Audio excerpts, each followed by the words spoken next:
شے پر بھروسہ ہے تو وہ میرے اور آپ کے رب کی ذات پر بھروسہ ہے۔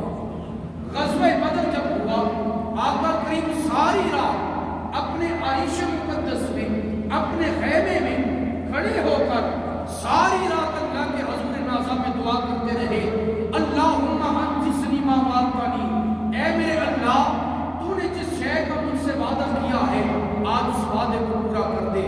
حضور ساتھ رو رہے ہیں، ساتھ اللہ کی بارگاہ میں دعا کر رہے ہیں، ساری رات روتے ہوئے گزار دی، اللہ کے حریم نازا میں دعا کر رہے ہیں، اللہ کہ جس شے کا وعدہ تو نے کیا ہے آج اس وعدے کو پورا فرما دے۔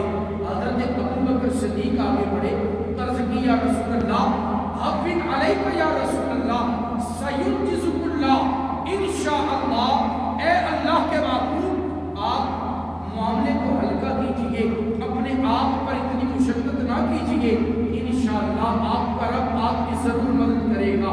رات بیت گئی، میرے تیرے مصطفیٰ پوری رات کھڑے ہو کر دعا میں ہاتھ سجا کر اللہ کی بارگاہ سے مدد مانگتے رہے، اللہ کی ذات پر توکل کرتے رہے۔ بالآخر جبریل امین آئے، وحی الہی لے کر آئے اور اللہ نے قرآن میں فرمایا اے میرے جبریل میرے محبوب کو خوشخبری سناؤ، ان تستفتحوا فقد جاءکم الفتح، اے کافروں اگر تمہیں اس بات کا انتظام تھا کہ مسلمانوں کا رب تمہارے اور مسلمانوں کے درمیان فیصلہ کرے تو سنو، تمہارے رب نے مسلمانوں کے درمیان اور تمہارے درمیان فیصلہ کر دیا ہے۔ آقا علیہ السلام اپنے خیمے سے باہر نکلتے ہیں اور مسلمانوں کو کہتے ہیں آپ شیرو ایھا المسلمون، اے مسلمانوں تمہیں خوشخبری ہو، رب تعالیٰ کی ذات نے تمہاری مدد کے لیے فرشتے نازل کیے۔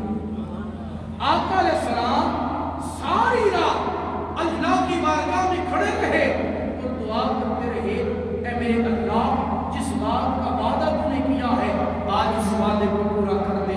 میرے اللہ مسلمانوں کی تعداد بڑی تھوڑی ہے، تو مسلمانوں کی تعداد بنا دے۔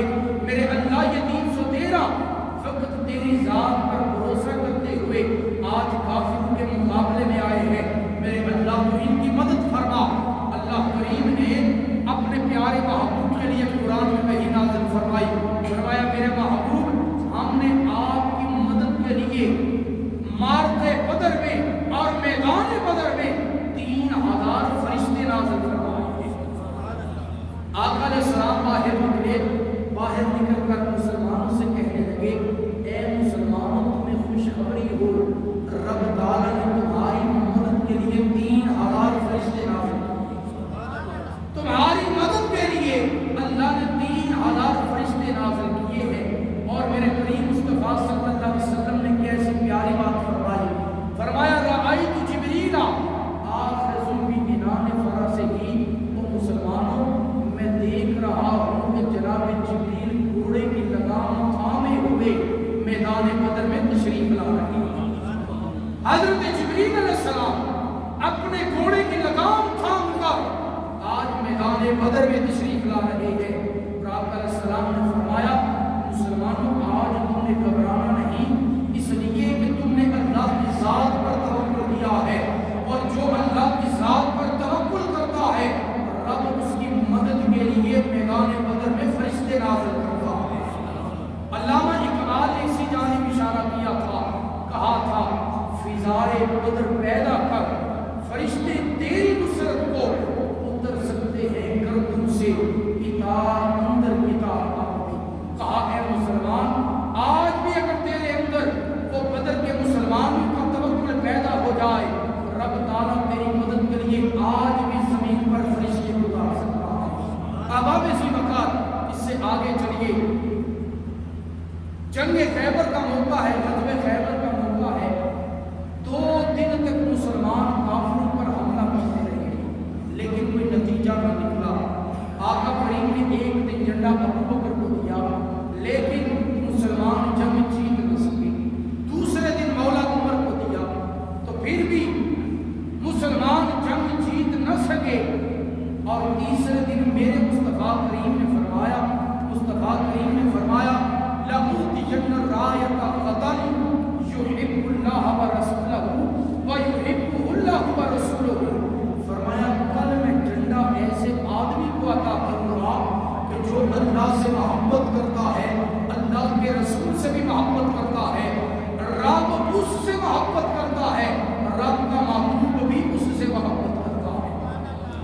اللہ کے محبوب نے دو چیزیں ارشاد فرمائی.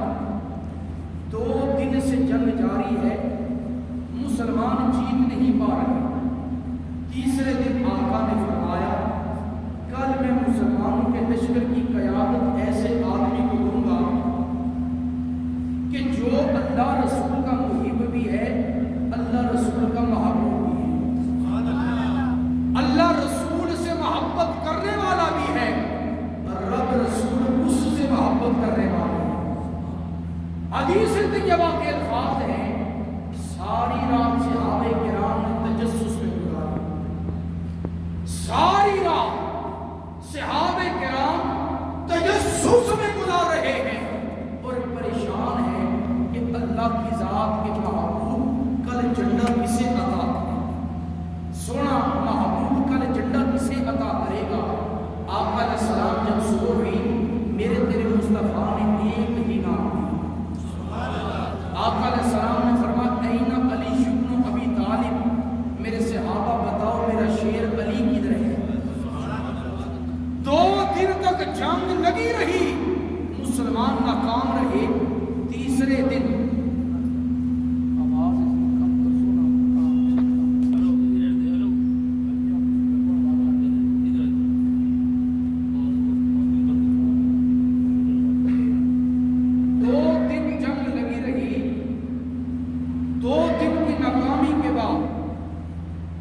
تیسرے دن آقا نے فرمایا کہ میں جھنڈا اسے عطا کروں گا کہ جو رب رسول سے محبت کرتا ہے. توجہ ساری میری طرف. جو رب رسول سے محبت کرتا ہے رب رسول اس سے محبت کرتے. جو رب رسول کا محب بھی ہے رب رسول کا محبوب بھی ہے. جب صبح ہوئی آقا علیہ السلام نے فرمایا این علی شبن ابی طالب، بتاؤ میرا ویر علی کہاں. صحابہ نے عرض کی یا رسول اللہ علی ابن ابی طالب اشوب چشم کے مرض میں مبتلا ہے. آقا نے فرمایا میرے ویر علی کو بلایا جائے. توجہ ہے نا. آقا نے فرمایا 2 دن جنگ میں ناکامی ہوئی. تیسرے دن آقا نے فرمایا کہ علی کہاں ہے. صحابہ نے کہا یا رسول اللہ علی اشوب چشم میں مبتلا ہے. میرے مصطفیٰ نے فرمایا علی کو بلایا جائے. علی پاک آئے. حدیث کے الفاظ ہیں فباسک رسول اللہ فی عینیہ، میرے تیرے مصطفیٰ نے علی پاک کی آنکھوں میں اپنا لعاب لگایا. ویسے باسا کا یکسکو کا مطلب ہوتا ہے تھونکنا، لیکن محبت کا ترجمہ یوں ہے آقا نے علی پاک کی آنکھوں میں لعاب دہن لگایا. جب لعاب دہن لگایا علی پاک کہتے ہیں اللہ کی عزت کی قسم جب سے مصطفیٰ نے میری آنکھ میں اپنا لعاب لگایا مرتے دم تک دوبارہ کبھی آنکھوں کی تکلیف نہیں. سبحان اللہ. حضرت مولا علی المرتضیٰ شیر خدا آپ کو میرے تیرے پیارے مصطفیٰ نے جھنڈا عطا کیا. کہا علی اب تم کافروں پر حملہ کر. حضرت مولا علی المرتضیٰ جو شیر خدا ہے، جو کیا ہے شیر خدا ہے، جو فاتح خندق و خیبر ہے، آپ نے حملہ کیا اور توکل اللہ کرتے ہوئے. توجہ ہے نا سب. آپ نے اللہ کی ذات پر توکل کرتے ہوئے جب حملہ کیا علماء سیر نے لکھا کہ اپنے بائیں ہاتھ کے ساتھ مولا علی سیر میں الفاظ ہیں بعد میں 70 صحابہ مل کر دروازے کو اٹھانے کی کوشش کر رہے تھے لیکن دروازہ اٹھایا نہیں جا رہا.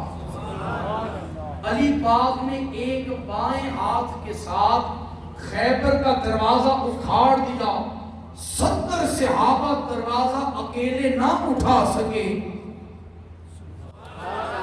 بتائیں میرے تیرے علی کو رب نے کتنی طاقت عطا کی تھی. اسی لیے لیے ہم کہتے ہیں میں مرید ہاں علی دا میرا پیشوا علی میں مرید ہاں علی دا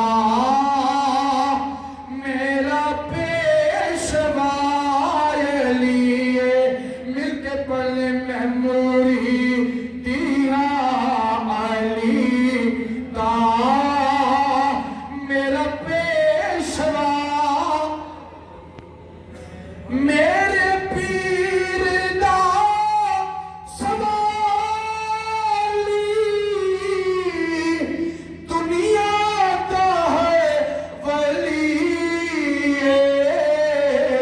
میں مرید ہاں علی دا میرا پیشوا علی مولا علی نے اکیلے بائیں ہاتھ کے ساتھ خیبر کا جب دروازہ اکھاڑا علماء سیر لکھتے ہیں بعد میں 70 صحابہ مل کر دروازے کو اٹھا رہے تھے لیکن دروازہ اٹھایا نہیں جا رہا رب رسول نے کیا فرمایا فرمایا جھنڈا اسے دیں گے جو رب رسول کا محب بھی ہے رب رسول کا محبوب بھی ہے لیکن 2 دن جنگ ہارنے کے بعد آمدن پر سر مطلب توجہ میری طرف 2 دن جنگ ہارنے کے بعد مجھے یہ بتائیں صحابہ کریم کے صحابہ کرام کے حوصلے پست نہیں ہوئے صحابہ کرام کے حوصلے پست نہ ہوئے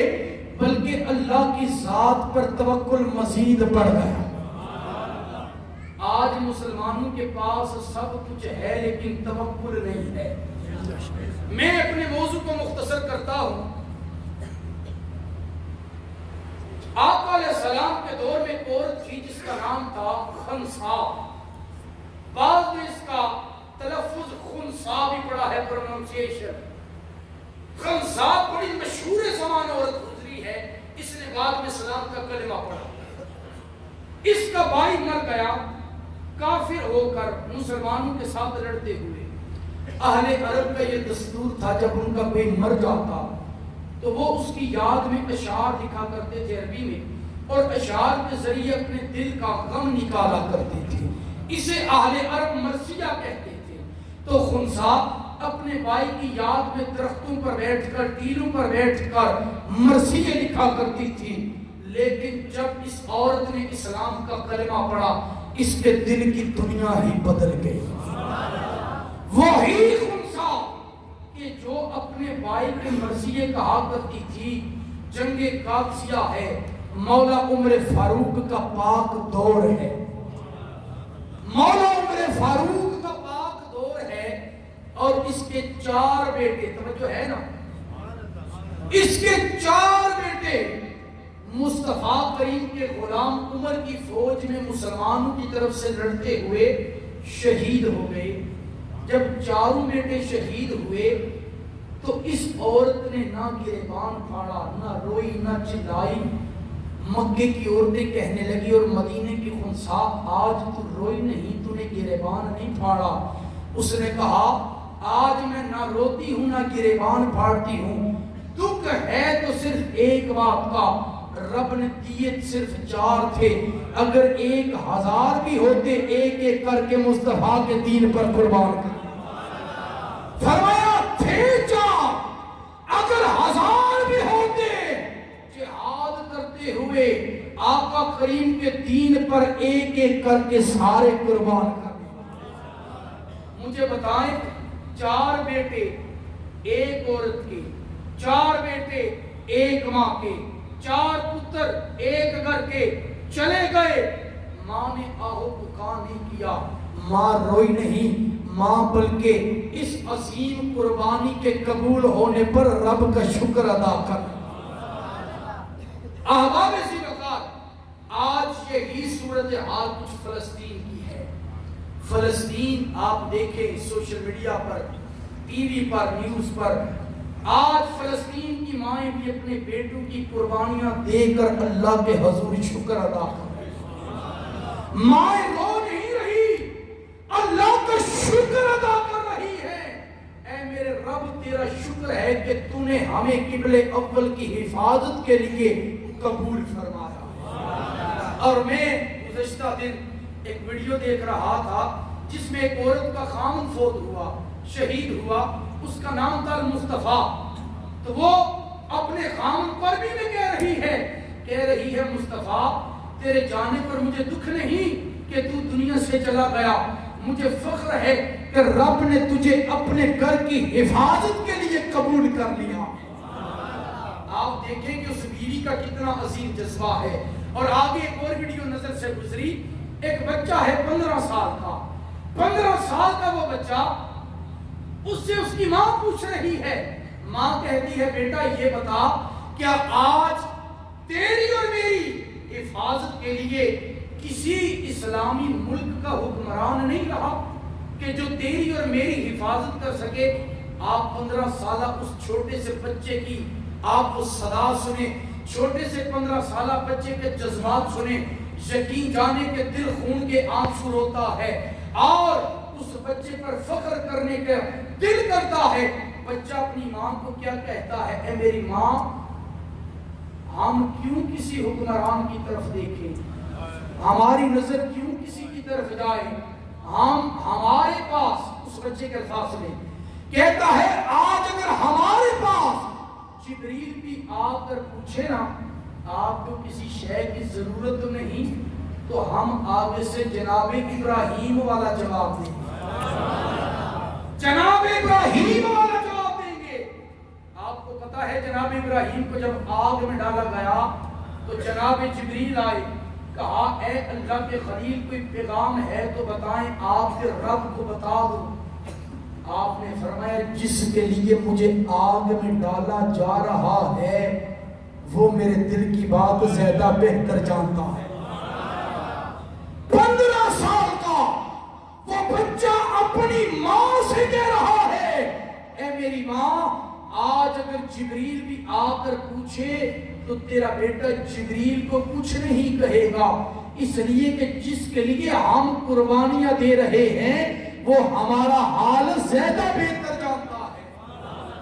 فلسطین کے مسلمانوں کا کیسا دیکھیں قربانی کا جذبہ ہے، اور اسرائیل کس طرح آئے دن ہمارے ان مسلمان فلسطینی بھائیوں پر ظلم اور ستم اور بربریت کی انتہا کر رہا ہے۔ یہ قومی، بین الاقوامی، شرعی ہر اعتبار سے قانون کی خلاف ورزی ہے۔ آپ کسی کے ملک میں چلے جائیں اور وہاں کے باسیوں کو، مکینوں کو وہاں سے بگائیں اور اپنی طاقت کے سرے پر انہیں وہاں سے نکالنا شروع کر دیں۔ آپ غزہ کے مسلمانوں کو دیکھ لیں، گزشتہ سے پیوستہ روز المعمار نامی ہاسپٹل پر اس نے بم گرایا جس پر 1000 مسلمان شہید ہوئے، جس میں چھوٹے چھوٹے بچے بھی تھے، جس میں بزرگ بھی تھے اور بے شمار ایسے خاندان بھی تھے جن کے پاس رہنے کے لیے مکان نہ تھے۔ انہوں نے غزہ کے ہاسپٹل میں اپنی رہائش رکھی ہوئی تھی، لیکن جب بم گرا 1000 کے 1000 شہید ہو گئے۔ مجھے بتائیں آج اسلامی ممالک کی OIC بنی ہوئی تنظیم، جو 57 ممالک کی تنظیم ہے، وہ کہاں رہ گئی؟ حضرت مولا عمر فاروق فرمایا کرتے تھے اگر دریائے فرات کے کنارے کتا بھی مر گیا رب قیامت والے دن مجھ عمر سے اس کا بھی سوال کرے گا۔ آج فلسطین کے کئی ہزار بچے کہ جو اپنی جانوں کا نذرانہ دے چکے ہیں، مجھے بتائیں کہ کیا کل قیامت والے دن رب ان حکمرانوں سے نہیں پوچھے گا؟ مولا عمر فاروق رضی اللہ تعالیٰ عنہ آپ جب خلیفہ بنے، آپ نے منبر کی پہلی سیڑھی پر قدم رکھا تو تھوڑی دیر کے لیے رک گئے، پھر دوسری سیڑھی پر قدم رکھا پھر رک گئے، پھر آپ منبر کی تیسری سیڑھی پر بیٹھے۔ خطبے کے بعد صحابہ نے پوچھا امیر المومنین آپ نے پہلی سیڑھی پر قدم رکھا تو رک گئے، دوسری پر رکھا پھر رک گئے، پھر آپ تیسری پر بیٹھے. آپ نے فرمایا جب پہلی سیڑھی پر قدم رکھا مجھے یاد آیا یہ وہ جگہ ہے کہ جہاں مصطفیٰ کریم بیٹھا کرتی تھی. عمر کی غیرت یہ گوارا نہیں کرتی جہاں مصطفیٰ بیٹھے وہاں عمر بیٹھ جائے. دوسری سیڑھی پر بیٹھنے کا ارادہ کیا, یاد آ گیا یہاں مسلمانوں کے پہلے خلیفہ ابو بکر بیٹھا کرتے تھے. دل نے پھر گوارا نہ کیا, اے عمر کہاں حضور, کہاں ابو بکر اور کہاں تم. پھر آپ کہتے ہیں میں تیسری سیڑھی پر بیٹھا اور آپ منبر پر بیٹھتے ساتھ آپ نے جو کلمات کہے وہ کلمات سننے کے قابل ہیں. آپ نے کہا ایشہا المسلمون فإنی ابتلیت بکم, اے مسلمانوں یقیناً یہ کوئی آسان جگہ نہیں, یہ کوئی عیاشی کی جگہ نہیں, یہ کوئی سکون والی جگہ نہیں.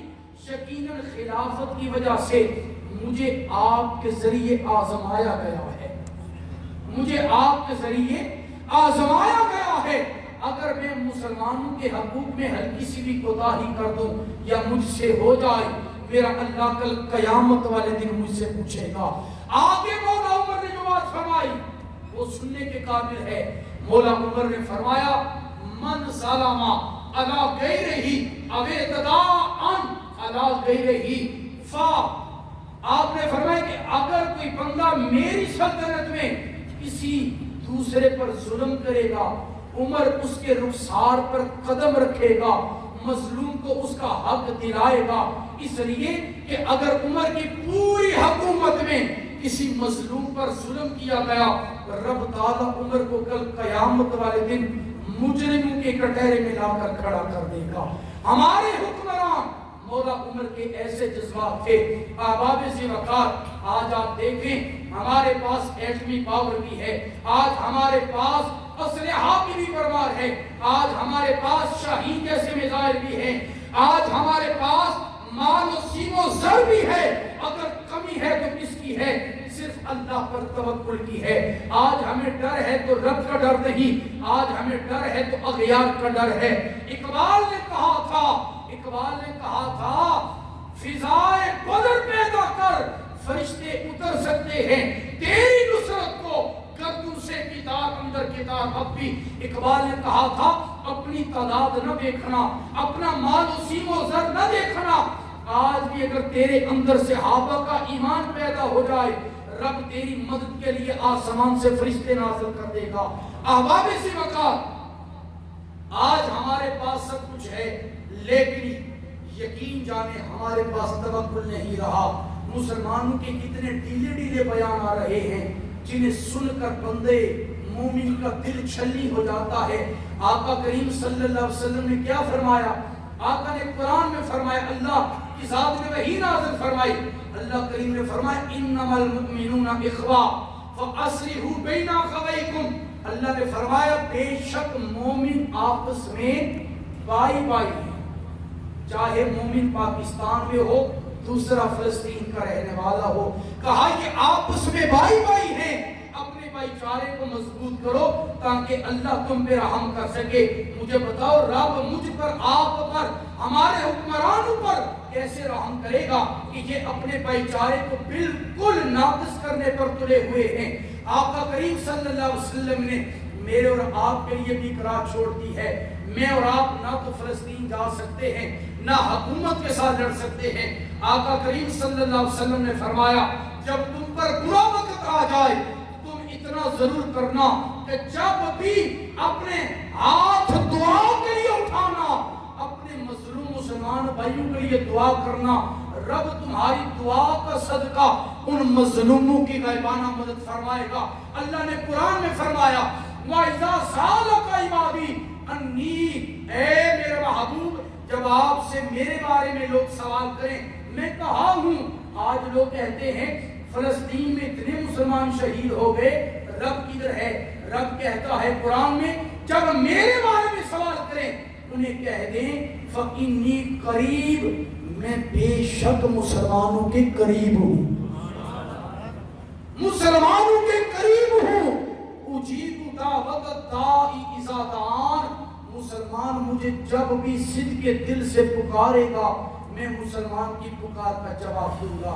احباب اسی وقت آج مجھے اور آپ کو اپنے فلسطینی بھائیوں کے لیے دعاؤں کی اشد ضرورت ہے۔ دوسری، آقا کریم صلی اللہ علیہ وسلم نے فرمایا آخری حدیث طیبہ سے میرے اور آپ کے لیے ہے، لیکن حکمرانوں کے لیے، احباب اقتدار کے لیے کیا ہے؟ میرے کریم مصطفیٰ نے فرمایا من نفسا عن مسلمین قربتن من قربات الدنیا، آقا نے فرمایا کہ جو کسی مسلمان سے دنیا کی تکلیفوں میں سے کسی تکلیف کو دور کرے گا، فرمایا نفس اللہ عنہ قربتن من قربات یوم القیامہ، رب قیامت والے دن کی سختیاں اس سے دور کرے گا۔ مجھے بتائیں یہ جو کمبل اوڑھ کر اپنے اوپر رضائیاں لے کر سوئے ہوئے ہیں، میرا رب کیا ان سے راضی ہے؟ آج غزہ اور فلسطین ایک قبرستان کی مانند ہو گئے، اور ہمارے حکمرانوں کا صحیح طریقے سے ایک دیکھیں ٹیلی ویژن پر خبروں میں کوئی ایک صحیح طریقے سے ایک بیان بھی ترتیب میں مزاحمت میں نہ آ سکا۔ ہمارے حکمرانوں سے بہتر تو ایران کے حکمران ہیں، حزب اللہ کے لوگ ہیں کہ جو سامنے آ کر خطبات تو کر رہے ہیں۔ ہم اللہ کی بارگاہ میں دعا کرتے ہیں کہ پروردگار عالم تو اپنے پہلے قبلہ بیت المقدس کی خود ہی حفاظت فرما، ہمارے حکمرانوں کو غیرت عطا فرما، مولا آقا کی ساری امت پر رحم فرما، آقا کی امت کو اتحاد و اتفاق نصیب فرما، مسلمانوں کی غیبانہ مدد اپنے حبیب کے توسل سے فرما۔ وما توفیق